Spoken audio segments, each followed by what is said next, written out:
the good work. And this week, last week it was when I can't take it anymore. And I think we've all been there. This week it's do the work, make a difference. That's the title of this sermon. And we're still with Nehemiah in chapter 2 this week and what he has been doing. The question that I have for you today is, there's something that bothers you.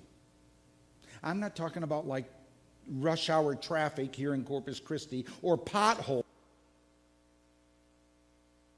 All of us at one time or another, but something that really weighs on you, maybe on behalf of another person or group of people.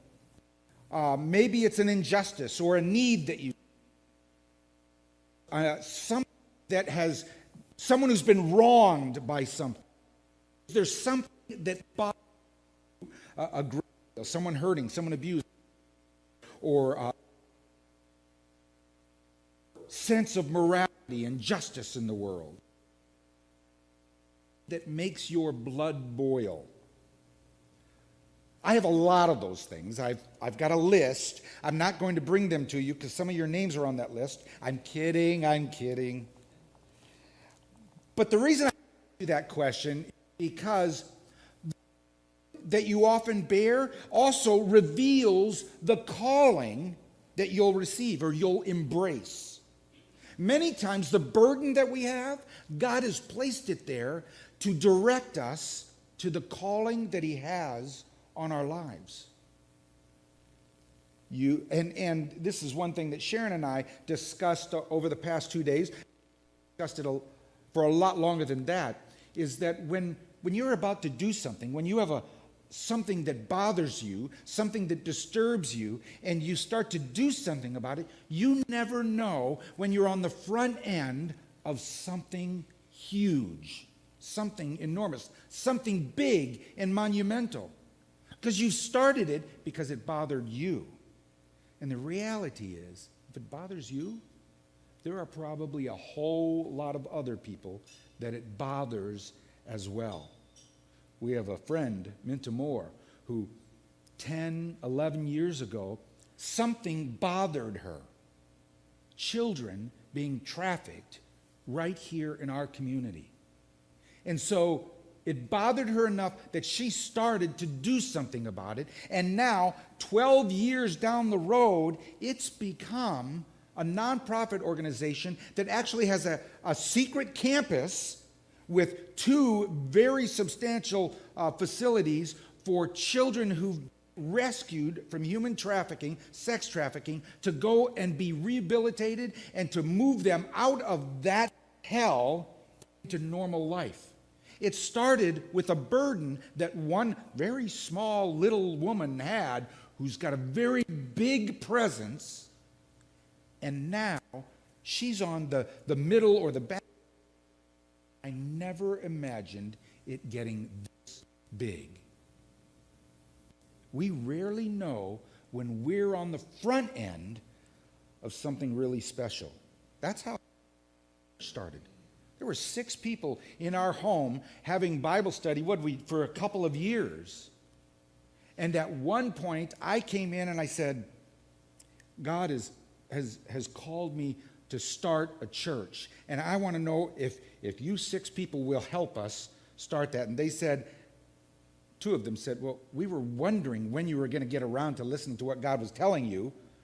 I said, well, I'm slow to the go. And I said, certainly He couldn't be calling me to start a church with you 6. I didn't say that, but, we never know when we're on the start of something really special, on the front end of something really special. We don't know where God is going to take this. I thought originally, when we started this thing, that it was just to get this small faith family through the worst possible time in the history of our country or the world, through this global pandemic, to get us through that intact as a faith family, so that when it's over, we would go back to normal. But that wasn't it, because the pandemic's been over for a few minutes, regardless of what doomsday chicken little people outside will say. It's gone, it's over. But here we are. We still have a desire 50. And we're still going and growing. And we still need to continue to do that, not because we're building a church or we want more numbers, but because we're sending souls to heaven. We want to introduce people. So I don't want to reallocate resources. You know what that means? I don't want to pull, disgruntled Christians from one church and bring them over here, because then there'll be disgruntled Christians here. They can stay where they are. But those who don't know who Jesus is, who don't have a relationship with him, and they know that there's something more out there, those are the people that we want to bring into not the church, but the kingdom of God.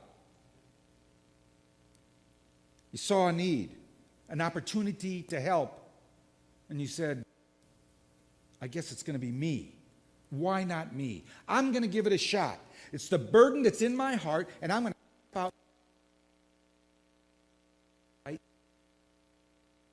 the spot that you're in. You have a passion. You have a burning desire, a burden within you, looking for an opportunity to do something about it. I told us last week, didn't he? He said he cried, sat down and cried. Then he got up and he kneeled and he prayed. And then he stood up and he took action. That was all last week. Well, now we're on the front end of something really special with Nehemiah doing this good work. And we know, I'm not going to go through the historical background for you. You all know that. Babylon, the Persians captured Israel. They've been in captivity 70 years, then 70 years after that, so 140 years. Now Nebuchadnezzar is coming, or Nehemiah is coming in, and he's not a little short man. He's not Nehemiah. He is, regular height. And he's decided that this burden about Jerusalem has come to him, and he said, somebody's got to do something. It might as well be me. So do the work. First thing that we have to do in this next phase, and we see it with Nehemiah, is to seek God faithfully. 12 times we see in the book of Nehemiah that he's praying. Before he does anything, before he takes any action, he goes before the Lord. He seeks God. And those 12 times, those are not like this one time that he talked about prayer. It's from the month of Kislev, which is November, December, to the month of Nisan. That's 4 months. It's only listed one time. For 4 months, he prayed over and over and over again before he did anything. He dropped on his knees and he prayed over and over again. I was going to, do a whole bunch of dad jokes about how horrible Nissans are. We had a Nissan Altima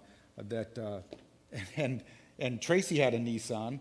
It was horrible, and my Nissan was horrible. The only thing that crashes more than a Nissan is windows. But that's another story. I'll use that some other time. And that wasn't, that's free. So Nehemiah is standing before, in chapter 2 of Nehemiah, let's read verses 1 through 4, I think is what I put in there, Kirsten. In the month of Nisan, in the 20th year of King Artaxerxes, when wine was brought to him, I took the wine and gave it to the king. I had not been sad in his presence before. So the king asked me, why does your face look so sad when you're not ill? This can be nothing but sadness of heart. I was very much afraid, but I said to the king, may the king live forever. Why should my face not look sad when the city where my ancestors are buried lies in ruins and its gates have been destroyed by fire? The king said to me, what is it you want? Why would he be afraid just from answering the king's question? Well, because in those days, in the Persian culture and empire, they protected the king from any bad news. Could you imagine that? That'd be great. Have people run interference. Oh, it's going to rain today. Don't you dare take that to Pastor Terry. Don't you tell him it's going to rain and he can't go play golf with Joe.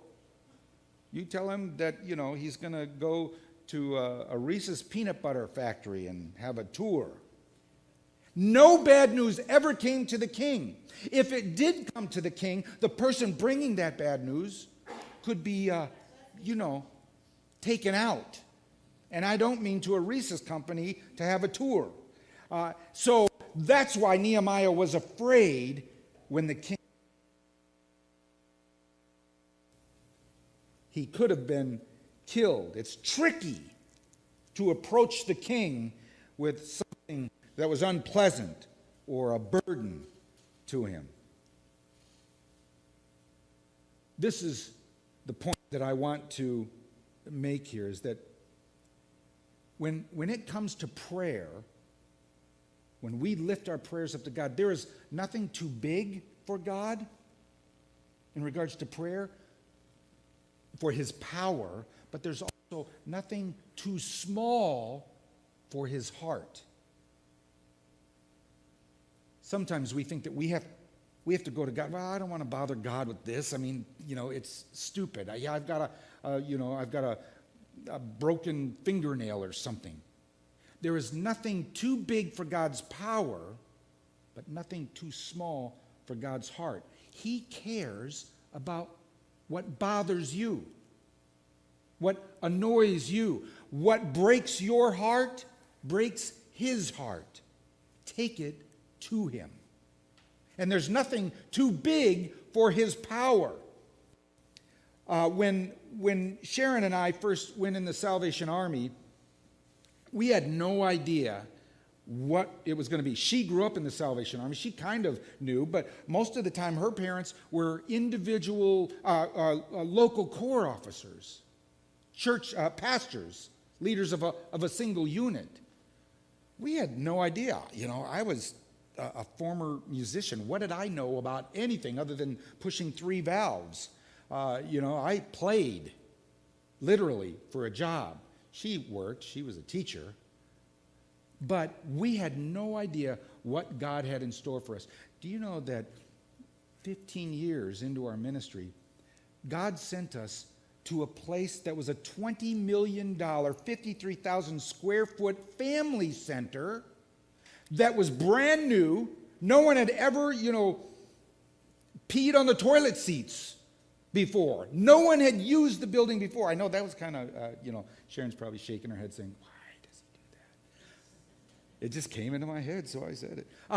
It was a brand new facility, and we were going to program it and open it and hire staff, and it was all for the focus. The primary focus was what burdened us, what broke our hearts and took us into the Salvation Army in the first place 15 years ago. You know what that was? Strengthening families. We saw families breaking down, families being torn apart by all kinds of things. And this center that God had given us charge of, to open it up and establish it in this community that had been racked by a little hurricane they called Katrina. And here we are in this thing that we never imagined we'd ever have responsibility for. You never know when you're on the front end of something really special. God took that burden, that thing that broke our hearts, which also broke his heart, and he put us in a place that was just beyond our wildest dreams to meet that need and help those families stay together, stay. We had opportunities before that. Nothing like this one, but we had opportunities before that, and we prayed about it all the time. Here's the concept that I like about prayer. If prayer isn't necessary for your vision, then you're not praying big enough. If prayer isn't necessary for the vision in your heart, for whatever breaks your heart, then you aren't thinking, you aren't planning, you aren't, whatever that is, enough. $20 million center? I can't even count to 20 million. I get distracted by shiny things and wander off after I get to about 140. And here, God has placed us. So, the first thing is to seek God faithfully. The second thing that Nehemiah does is define the vision clearly. The the thing that I realized as I was looking at this and I was thinking about my life and about where we are in the world today is that many times, for most people, it's not a lack of caring that's the problem. We all care. We care about what we see happening in the world today. It's a lack of clarity that's the problem.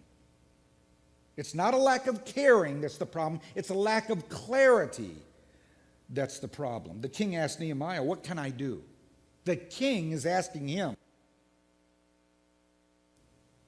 Verse 4 says, "If it pleases the king, and if your servant has found favor in his sight, let him send me to the city of Judah where my ancestors are buried so that I can rebuild. Please send me to the city so that I can rebuild it, my hometown, so that I can fix it." You know, that is just amazing. What Nehemiah didn't do, what he didn't say was, well, you know, my uncle Jethro lives back in Jerusalem, and you know, my cousins, there's 4 of them, and Mickey is the youngest, and you know, he came to me with this newspaper story about what's happening in Jerusalem and how everything's falling apart, and you know, it's really horrible, and he sent me a list, and they've got 3 kids, and they're really having a terrible time. So I thought about doing a mission trip to Jerusalem. And you know, I'm really kind of tired of pouring your wine. I'd like to see the world. It's one of my goals, my bucket list. So I think if you could send letters to people and let them know that I'm coming through, I just go see if I can, you know, do something and help. I'm not really sure yet because I haven't decided. But Mickey and my uncle Jethro said, you know, since I know you, I could ask you and maybe you'd, you know, let me do this. And you'd let me. What do you think, King? He didn't do that. He didn't go through this long diatribe, this monologue to find out and to explain to the king. What did he do? He said one sentence. He said, "Let me go back to my home."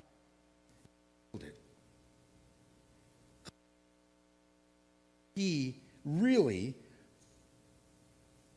cared about it, but he also provided clarity for the kingdom. How does that work for you and I? Well, I want to help children.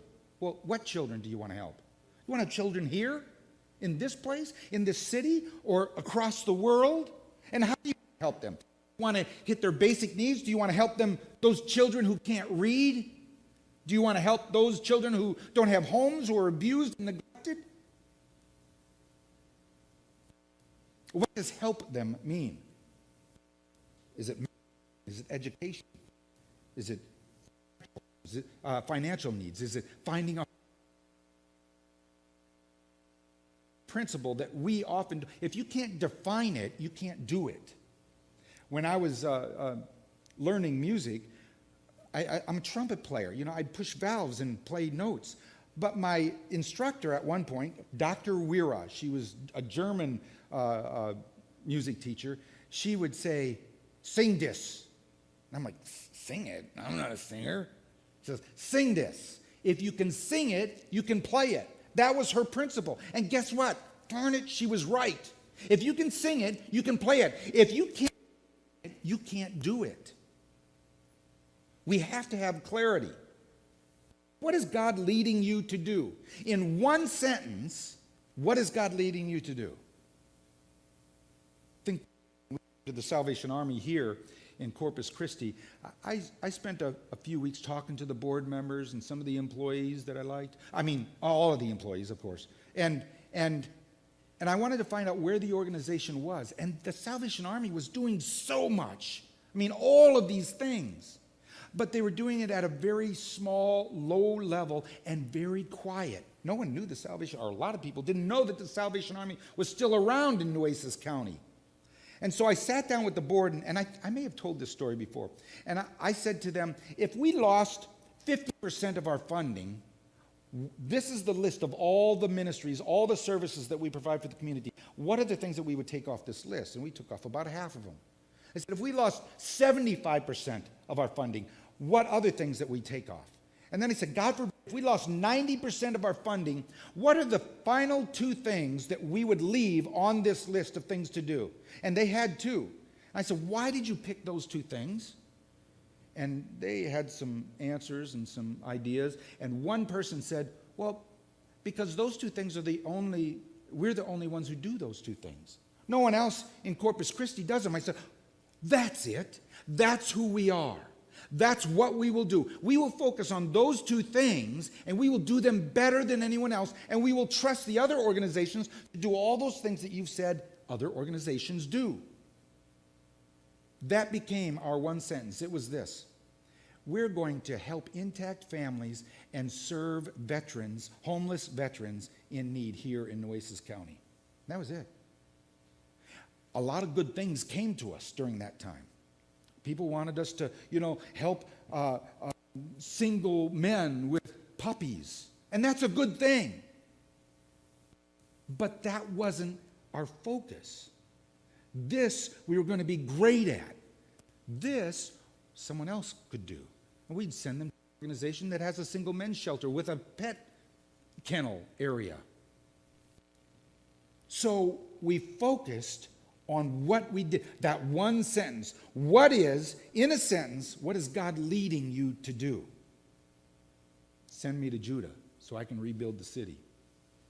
Maybe for you it's to lead my family out of financial debt, so by the end of the year, so that all we have is our mortgage.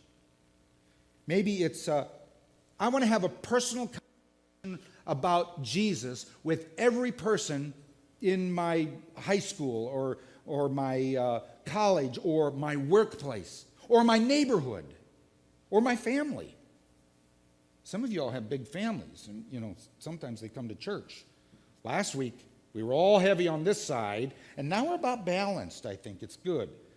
No more COVID, by the way. Don't bring that anymore. You can't do that.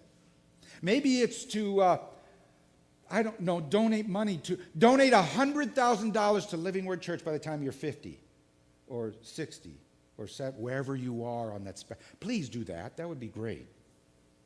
Maybe it's to help 5 people improve their physical health. Maybe it's to build the center here in Corpus Christi to help strengthen families in Corpus Christi. If you can't define it, you can't do it. If your vision isn't clear, people can't follow you. So Nehemiah, first, he seeks God faithfully, gets on his knees and he prays for 4 months. The second thing and the third thing that he does, and this is amazing to me, is he makes his plan, and he plans carefully, makes plans carefully. I don't know why I wrote that. It seems, make plans. Oh, there it is. Make plans carefully. I put an extra S in here for some reason. Its wording is hard. I watched the, it's not a movie that I would recommend, the Deadpool Wolverine. Yeah, it's not a movie I would recommend for anyone under 30. All right, whatever. But one of the lines in there is Deadpool says to Wolverine, I made an educated it's just a wish, tell you without a plan, it's just a wish. A goal without a plan is a wish. So Deadpool may have been on something. He just bad language when he said it. Nehemiah 2, 6 through 8. Then the king, with the queen sitting beside him, asked me, how long will your journey take and when will you be back? It pleased the king to send me. So I set a time. I also said to him, if it pleases the king, to the governors of Trans-Euphrates, so that they will provide me safe conduct.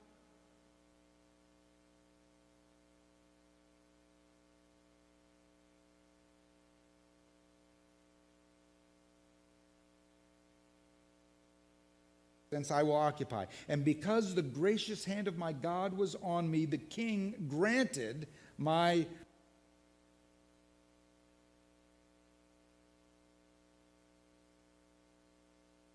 the Bible clearly says that the man is the spiritual head of the household. But the queen, if he's the head, the queen is the neck that turns the head. I'm the king of my household, and my wife says I can tell people that. It's the queen is sitting next to him because the woman that really helps move things along. General Booth, the Salvation Army, wrote a book or made a statement that said, some of my best men are women. It's a good read. You know, Joe, that you put that on your list. Patsy will like it. But what are the two things that he asked for in this little dialogue with the king? Two things. Protection. Me as I travel, but give me the resources that I need to do. And here's the thing, is that the plan doesn't have to be perfect. They never are. But it has to be. You have to plan something. Craig Groeschel, this Global Leadership Summit every year. And one of the things he says in that leadership summit is, every time I come up to something and I finish a task, the only thing that I pray about is, Lord, let me do the next right thing. It's a plan. It's not perfect. What's the next right thing? I don't know. He does. God does. So if you're looking for a ministry, then find out who's doing that ministry and you go talk to them. Have a meeting. Take a tour of their facility and find out how they do it. Ask questions. Take an online class. Find a mentor. We don't do mentors anymore. That's an important piece to training up the next generation to take the places of you and I, and they also choose your nursing home. So be nice to them and mentor them. Craig Groeschel said in the Global Leadership Summit, he says, if you're a young man looking for a date, he said, I can help you with that. He said, take a bath. Buy a shirt with a collar on it. And then he said, I never understood this. He said, go to Target. He said, go to Target, go to Target. Why? Well, because that's where girls go who are looking for things that they don't really need. So go to Target. And then he said something that was, he said it, so I'm not saying this, but then he said, and if you have a baby, you have to name it after me because I sent you to Target. So you name your baby Craig if you go to Target and, you find a wife. Oh, looking for things they don't need. Do the next right thing. Put a plan together. Success isn't accomplished in the future either. Don't look for a perfect plan and say, well, we're not ready yet, but we're going to put this plan together and in 4 months we'll be ready. More important than a perfect plan, which never ever happens, is passion. So I will take an imperfect plan with passion than wait for a perfect plan that may not ever come. Get the momentum moving today. Do the right thing today. Seek God faithfully. Then he defines the vision clearly.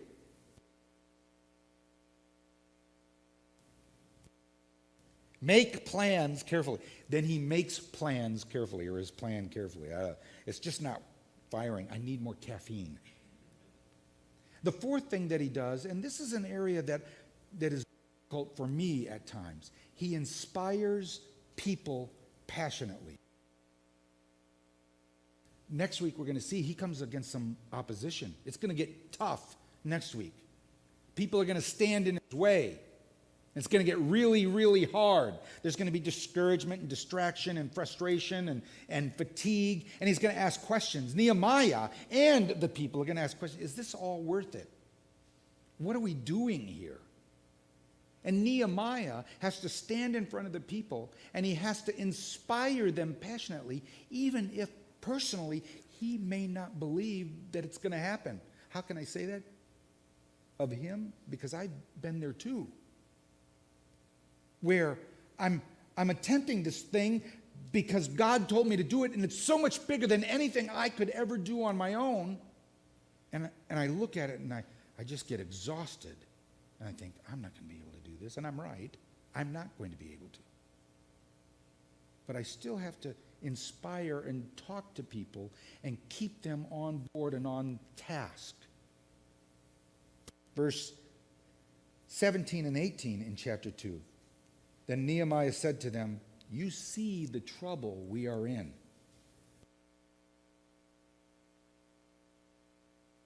come, let us rebuild the wall of Jerusalem, and we will no longer be in disgrace.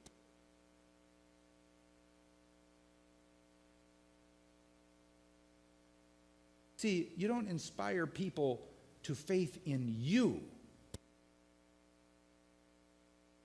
Faith that God is for them. This is a God thing, not a Nehemiah thing. This is a God thing, not a this is a God thing, not a Robert thing or a Joe thing. This is because God is for us, God is with us. Empowering them to do something matters. Makes all the difference in the world. This quote from John Wesley, who founded the Methodist Church. I don't think I ever heard this within the Salvation Army, and he's one of their heroes. Light yourself on fire with passion, and people will come from miles away to watch you burn. Isn't that great? Light yourself on fire with people will come from miles away to watch you burn. You know what? We need a little bit more passion in our lives today. What's that thing that burdens you? What breaks your heart? That thing, that burden is going to reveal the calling that God will place upon your life. It'll also do something else. It'll reveal the difference that you're going to make in life. Light yourself on fire with passion, and people will come from miles around just to watch you burn. Let's pray.